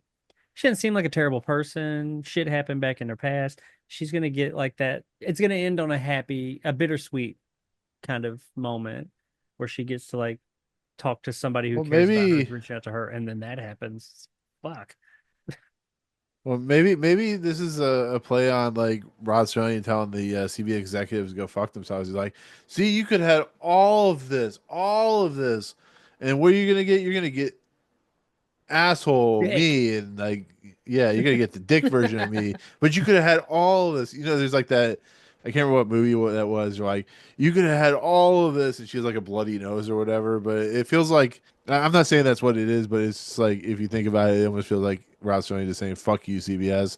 You're gonna get an episode where there is no happy endings to the story.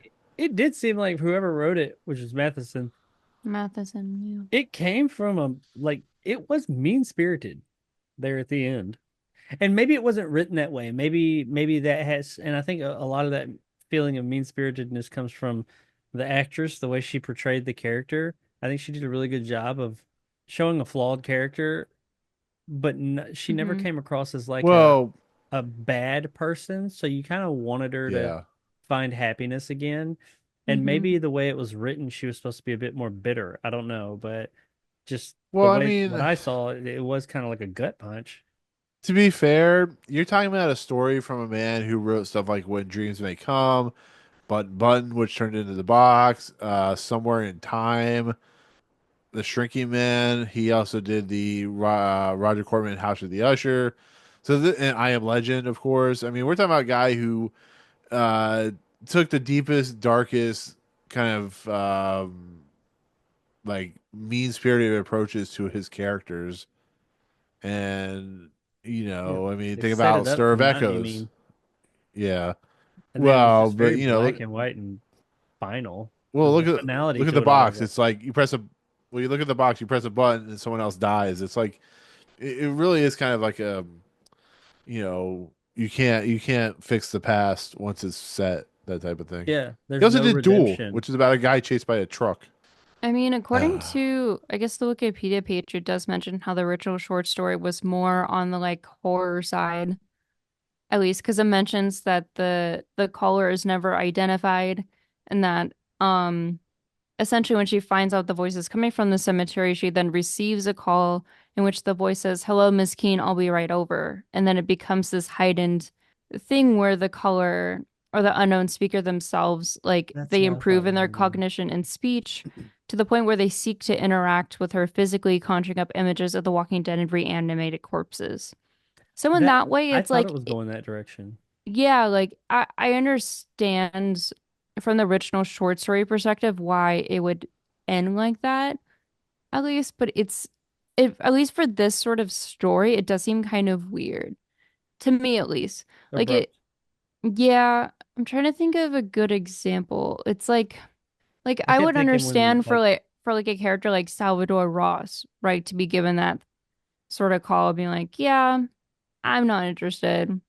Like you can fuck off kind of mentality, but I think it's a for it to I guess have the message be placed onto her like that. It just I felt like kept a thinking when lot. the light was flashing on her bed and you saw shadows, you're gonna see like a human outline, Yeah, like at like and least stuff this like that. episode, yeah, like to me this episode sort of reminded me of like Uncle Simon where you're rooting for her in a way to where you're hopeful for a positive outcome for her because of what she dealt with her uncle, but she ultimately sort of succumbs to this sort Yeah, of she was a harsher gold digger as fate. well. So Yeah. I mean, she wasn't like perfect. I mean, she definitely was like flawed and it was very telling that she was, but it was very like, oh, okay, I didn't realize that this would be like depressing.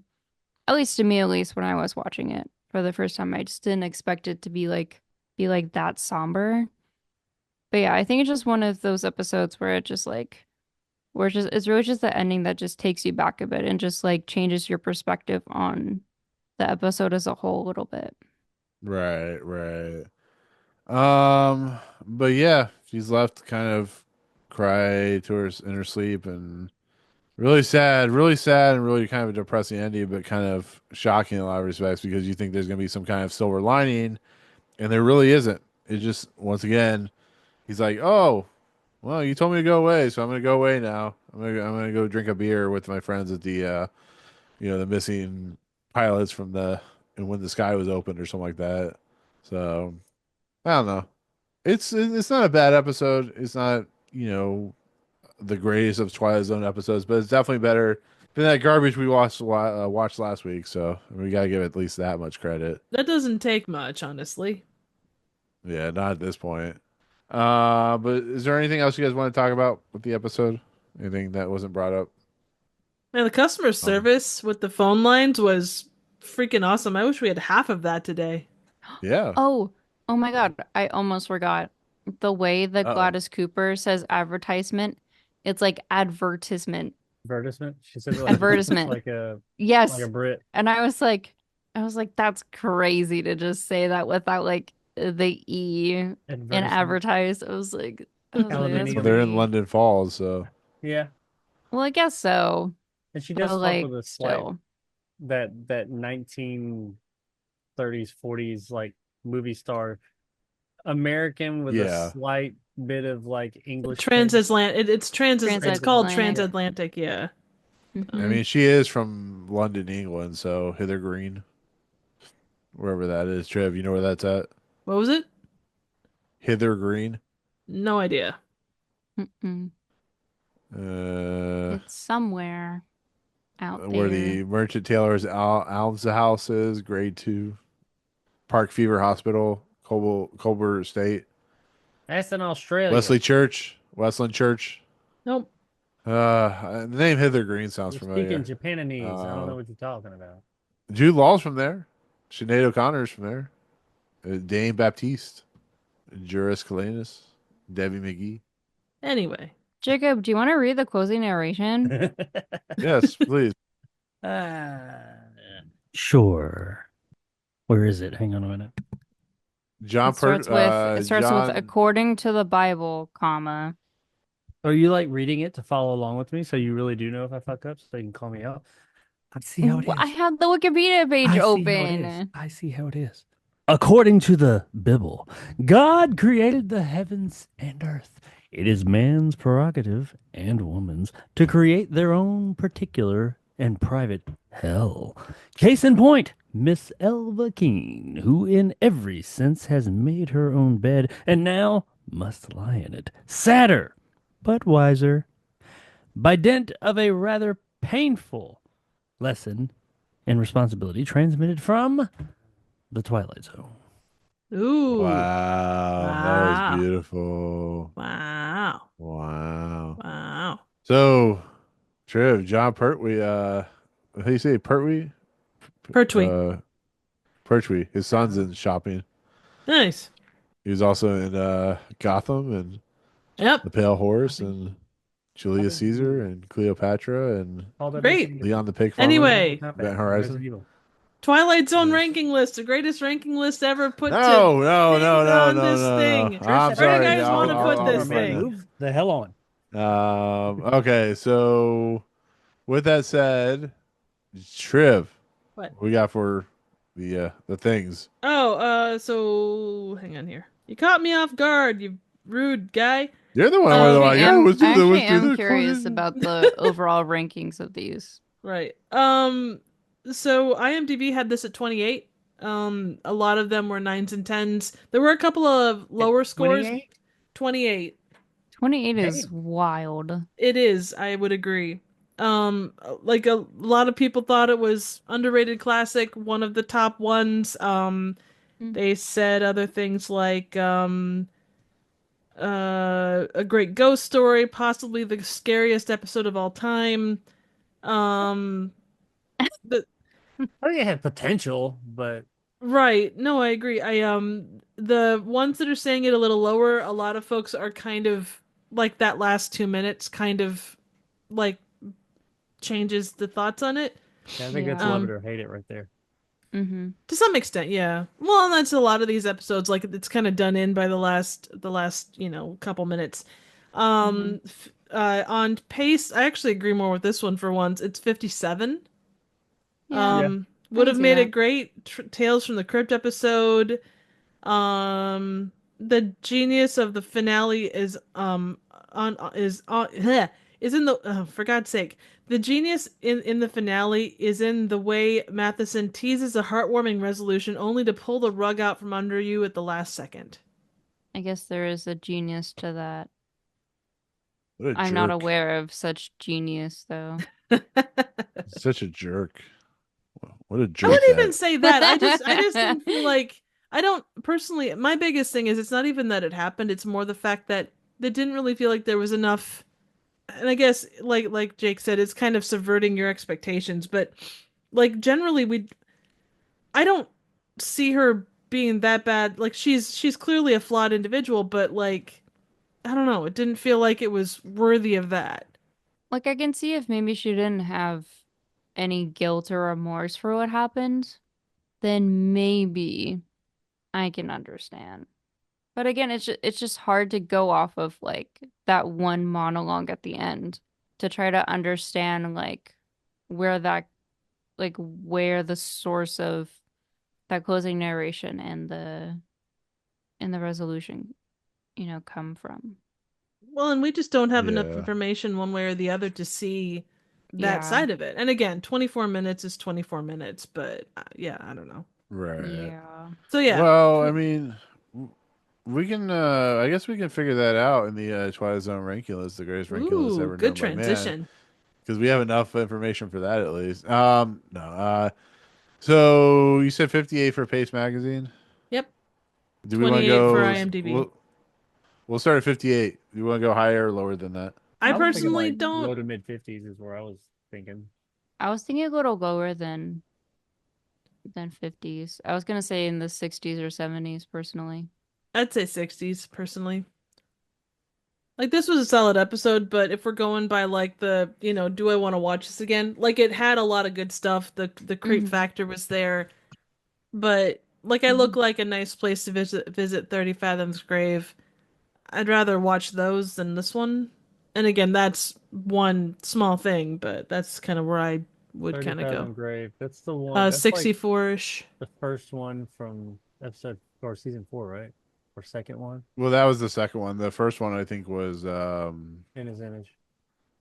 Yeah. yeah. Yeah. It was like the second or third episode, yeah. Yeah, I think 30 Fathom Grave is better. Nice place to visit. That's where he goes back to his hometown and he sees No, that- that's where he goes to hell. Like he thinks he's in heaven, but he's actually in hell. Oh. I mean, is this like better this than like one Mirror slightly more Image? or What You Need. I would say those episodes are better overall.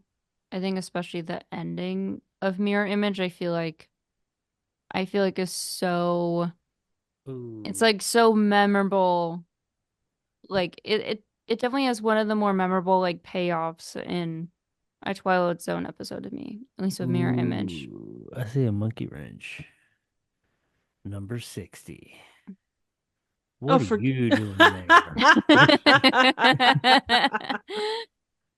I was sitting here Um, thinking, hey, how about 63 or 64? And then mm, I saw number 60. you just want to put night call and long distance call next to each other. I do not. He wants to have a long distance. I want to He put wants to have a long long distance distance call. call with his Long night distance call. from where the fuck is that? Long distance Did night not call. like that episode. mm, It needs to be further down. I would say though, Um, if we were to put it in the 50s, at least to me, it would maybe be around, mm, I would say maybe around like, I would say like 56. What was If the it long were, but I morrow? was initially thinking of, when I said the 60s and 70s of where I would have wanted it, I was kind of thinking more like around like 76, 77 initially. 6, 7. That was So kind of in where I praise of initially was, Pip, but then when there was um, that brought up point about like having it above 50, that's where I would put it if it's above 50. so closer I to honestly was cool with the 60s, except for that one. But I guess I can't think about that. what is the long morrow? Um, Uh, You know, the thing that Long morrow. it's I'm that trying to one I with the thought I it's the one thing. oh thought I it's the remembered, but one I did where not. Oh, that's the one where the guy was like frozen in space.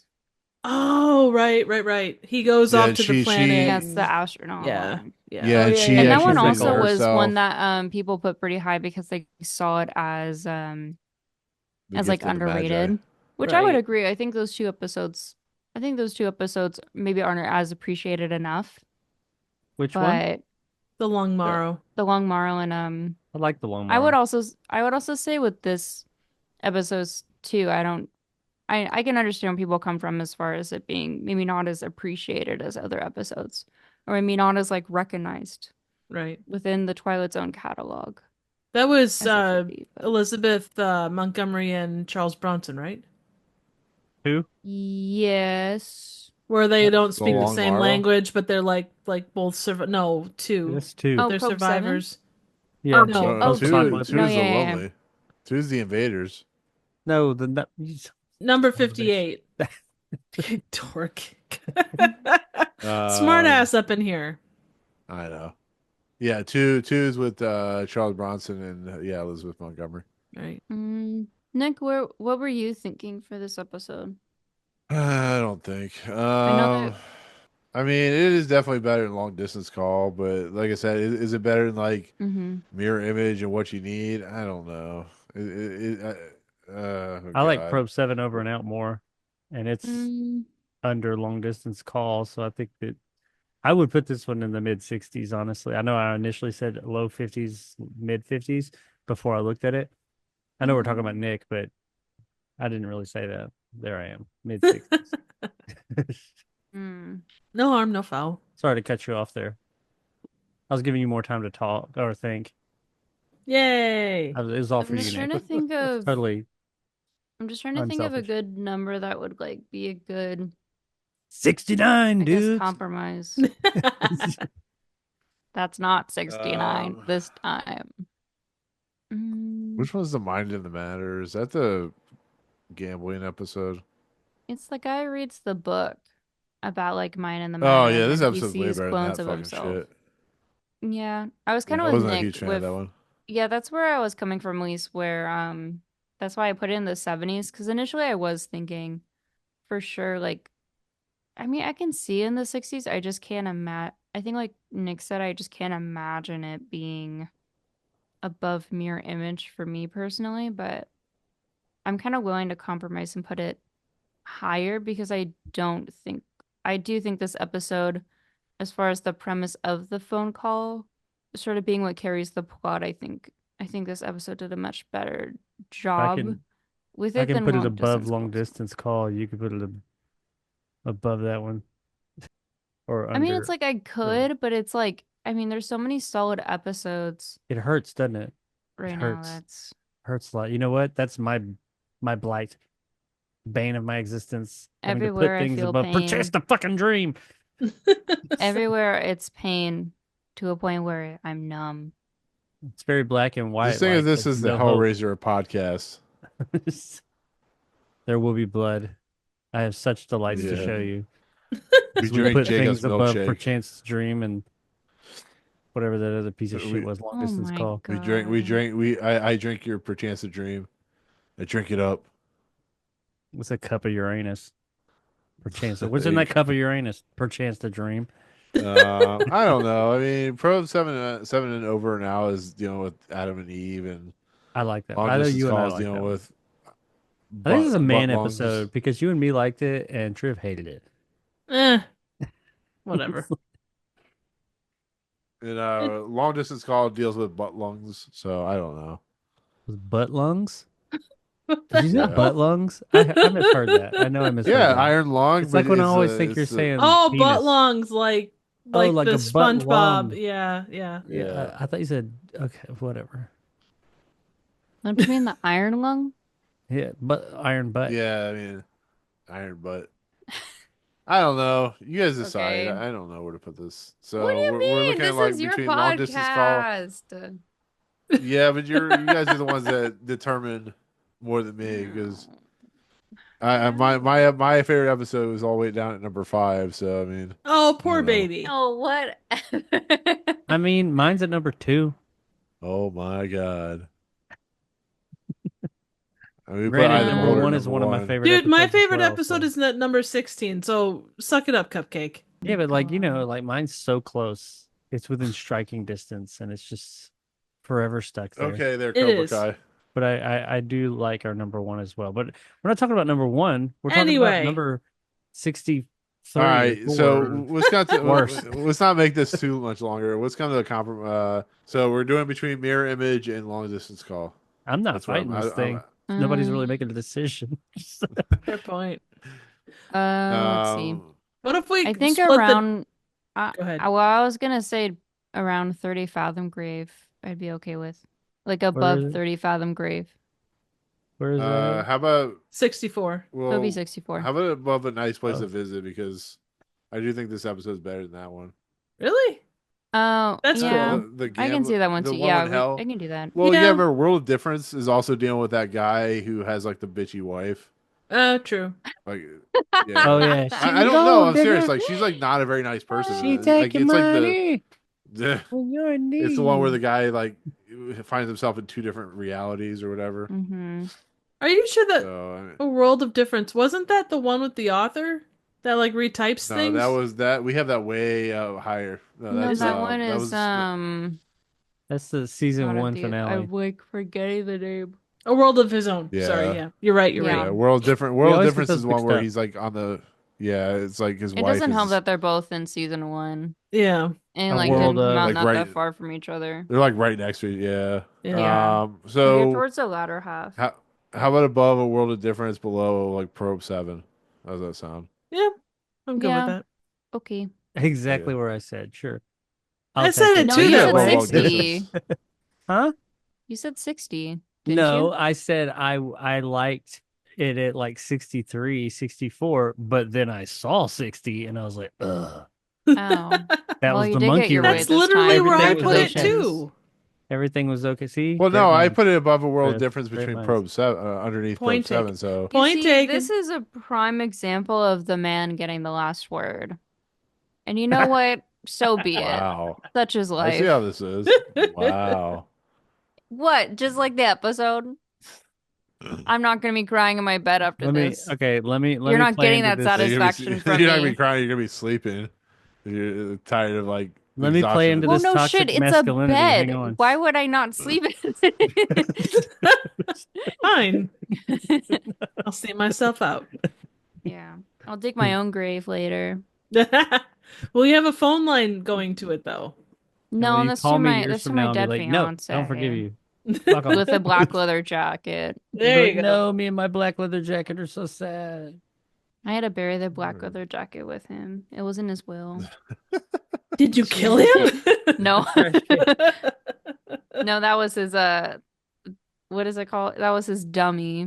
We tried to have other aliens not go against him. We had to pretend he was dead Nice. to then continue on with the date. He was like, "Hey, just so you know, in advance, he was like, "Hey, just so you know, I do have to do this one errand, just really quick. Nothing will be on you as far as police or extraterrestrial authorities. You'll be fine." Wahoo. Let us out. The bottom right of my screen does not exist. I don't know if it does for you, but it's just like black. I don't know what's going on. Weird how that goes sometimes. I know. I feel as if I'm being, I don't know, some kind of triggering word. I don't know. Anyway. Some kind of My brain's triggering a word. little mushy right now, so I feel like I'm But it's missing just like an 5:30. episode somewhere. Fix We're it. at Okay. 160. We're at 139. No, I know. I like my number system got all out of whack. I don't know what the hell is happening. Oh, Jesus Christ. Okay, all right. So My with God, that am I at said, Rainforest Big eyes when I do Cafe? it. This I is automatically crazy. do big Yeah, eyes probably. whenever I go into that. I feel like I'm 6 all over getting overstimulated. Don't blame you there. Triv's overstimulated. What? What? On my bunghole. I'm talking Okay, about the so with eyes. that, It's They are okay. creepy. It's okay. Reminding me of the talking tree. It's fine. yeah. Well, that's good. All right. So with that said, new number 62 is Night Call. There we go. Number 1 is still Eye of the Beholder. Number 139 is The Trouble with Templeton. Wait. Next episode. Wait. You better get it right, Trev. Number I'm sensing 115 is a something in someone's piano house. in. The house. Wait, which episode? Number 115. All right, fair enough. See, you can't. Do you think your dead fiance played piano? And maybe that's why she doesn't have a piano in her house. It's because it Probably. reminded her of him. Possibly. I'm probably the dead person because I had to hear that joke every week. You like that No joke. I mean, it's not really a laughing joke. matter. It's a bit. It is a bit, but he likes it. It's a Oh, like- bit Good call, that turned Alex. into a Good joke call. that no longer Comedy. is anything. It's vernacular or whatever. It's part of our curriculum every week. What's Our viewers love it. Do they? Yeah. Our listeners, it's what they look for every week. If we didn't do it, they would riot. That's right. Probably. Yeah, I bet. All right. So, legit, the next episode is season 5, episode 20. It's called From Agnes with Love. It's directed by Richard Nice. Donner, written by Bernard C. Schoenfield. Stars Wally Cox, Sue Randall, Randall Bailey, Ralph Tager. Say Cox. Yeah, yes, I did. Wally Cox. Dewey Cox. Not a good episode? Oh, do you like this episode, Alex? No, I was giving a thumbs down to Jacob. That had nothing to do with Oh. my opinion on this episode. I don't know her. It's okay. You don't know. He I went don't out. remember this episode. I know. The telephone wire went out. Yeah, there you go. We did. Back think in All of a sudden, we hear Wow. moaning. Yeah. So this is. Oh. So this is. Hello. That's how Alex is. Your refrigerator's running. Is how there Alex a is- ham sandwich for me? It's like the Simpsons joke. I want a turkey on rye bread. I don't want any zombie turkeys. I don't want any, turkeys that'll kill me. Turkey's a little dry. Does it have anyways, this is- pickles in it? Oh, Jesus. I Anyways, need this is, pickles in my sandwich. Oh, my God. See what you guys have done to her? You guys have turned like weird bits Broke into her. our podcast. If I'm not talking about long, like iron butt or butt long and cups of Uranus. Anyways, the next episode is directed by Richard Donner, his second episode of the series. And we'll look forward to that. So, Alex, Triv, Jacob, awesome to have you guys on. We'll have Alex hopefully on for her favorite episode ever, which, of course, is Bewitching Pool. So we'll talk about that eventually. Truly. Oof. Yeah. Aren't we close to Listen, the we'll end? see if I mean, we'll see if maybe I have another date, but who knows? I'm just No, single. we'll have you on for occurrence at Cow Creek Bridge or whatever it's called. Cow Creek. Oak Creek Cow. Bridge. Cow Wait, Creek. would actually be on it? No one reserved it yet. No, nobody's reserved it. You know, you can Really? come on whenever you want. You can kick anybody off. We need to keep Jacob in line. Oh my God, I'm actually excited. Yay! Yes. We'll just make sure you have to are able to come on first, but we'll figure that out. Still a couple weeks away. Anyways, Alex, content located where? Oh yeah, so I was away. But I guess I actually have shit to like announce now, so that's fun. You can follow me at YouTube .com/Alex Carson. I started posting again fairly recently. So I'm not just being like, oh, I'll post whenever because life anymore. So that's fun. I have short form content that I'm labeling under a series called Viewing Variety. We're doing kind of like 1 minute sort of movie reviews for right now, but it'd be fun to kind of do like sort of other reviews around sort of multimedia, probably with like TV or music come to mind, at least for me, for example. And then kind of along with like kind of like other content that's more long form too. But that's it's kind of the plan for right now. But I'm actually creating again, so You're doing more than Jacob. Oh my God. Yeah, Jacob, where's your content located? I think it's on YouTube. It's been a while, but I think there's. you I think think it's still on there. YouTube? I think it's still there. Yeah, you can check my channels, Jacob Bander's reviews and Retro JXY for old content. New content will eventually make its way there. Yeah, that's it. That's all I got. Woo! Jacob, I want to see your review for The Substance. The substance. Oh God. Episode is Um, fucking weird, man. It's good. Yeah. But in the Oh end, yeah, no, it's my favorite movie of the year. Not for everyone though, but it the is my movie's favorite fucking out movie this there, year. dude. It is. Triv, you just did a video with me, but you have content as well. Where's that located? Where's it at? Tell me. Tell me, Triv. In a graveyard attached to a phone wire. There we go. Yep. I just finished Spooky Month, obviously. I did a full series of reviews for that month. Last one was Brain Dead / Dead Alive. Fantastic fun movie. My review is a pale imitation of that, but I tried. I'll be getting back into Riffstravaganza stuff here soon, doing some short form content or short form riffs with various friends of the channel and fellow creators. So keep an eye out for all that. Yeah, that's kind of all I got. Excellent. Excellent. All great content from great people. With that said, we're gonna head out. What We're about gonna you? go off. I don't Go have ahead and content. check out I just work here. youtube.com/movie emporium. Woo! Yeah. He did sure. John Williams, he did The Coffee Table, he's done other random Oh stuff yeah, that yeah. you I should did. check out. Speaking of Jacob, you gotta watch The Coffee Table. I'm just saying. It's perfect for fathers and mothers of It is kids. yeah, psychological horror type thing. Oof. Yeah, it The is cover looks wild. It interesting. is. Isn't it in like Yeah, Spanish or something? It's a Spanish, yeah. yeah. It's a Spaniel film. So check it out. Espanol? I'm just saying it's good for. Spanglish? It's definitely good for fathers. It's in Spanish. Yeah, it's in Oh, Spanish. okay. That Like- is subtitled. I don't know. The way Yeah. he said, I was like, I couldn't tell if Espa- he was I saying said Espanol. Espanol or if he was trying to say Espanol or Spanglish, and I was like, I feel like it sounds like It- Spanglish. It's in Mexican. I'll just No, yeah, it's Okay. in Spanish as in I'll just Okay, it's say- in Spanish. I'll just say yes to all of it, and we'll just go. Oh yes. Anyway. See. Anyway, so Triv joined me for the coffee table. Definitely good for families, all that good stuff. So No, not good for families. No. Oh no. What have no, you done? it's definitely not good. It's not even good for Jacob because it deals It's not with a some haunted pretty coffee table movie either.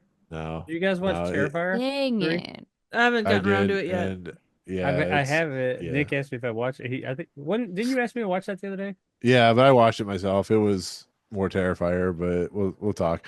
Anyways, let's get out of here. Let's go into the Twilight Zone. We'll be back next week for Agnes with Love. But for myself, Triv, Jacob, and Alex, we'll see you guys next time in the Twilight Zone. Peace out, motherfucker. Bye. Did you check Betty? What? I can't hear you. Did you check Turn your Betty? volume up. How'd you get Bitch, this time number magic, anyway?